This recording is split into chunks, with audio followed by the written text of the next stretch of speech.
En Raxó, no Concello de Pollo, xa teñen todo listo para celebrar o Samaín, pero non o farán de calquera maneira, senón que o van a festexar cunha festa por todo o alto.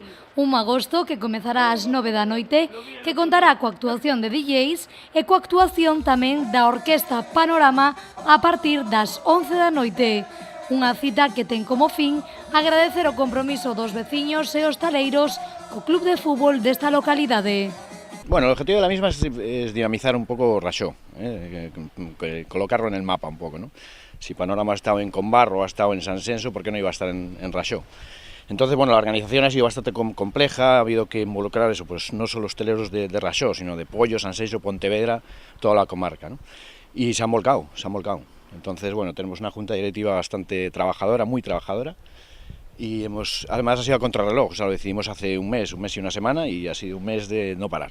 Dende o Club de Fútbol de Raxó convidan a todo o mundo a asistir a esta cita, e pese a ser a noite a do 31, a máis terrorífica do ano, dende este equipo queren chamarlle a este magosto a Festa do Amor.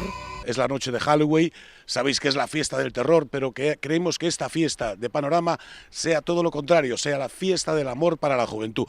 Por eso yo animo a todos los chicos que ven televisión de Salnés, chicos y chicas, que vengan, porque Panorama es una orquesta para gente joven y el amor tiene que surgir aquí en Raxó. De verdad, ojalá vengáis todos, vais a pasarlo divinamente. Raxó es un pueblo pequeñito, acogedor, pero es muy bonito. Tenéis las playas y, cómo no, si encontráis el amor, lo vais a pasar bien en Raxó.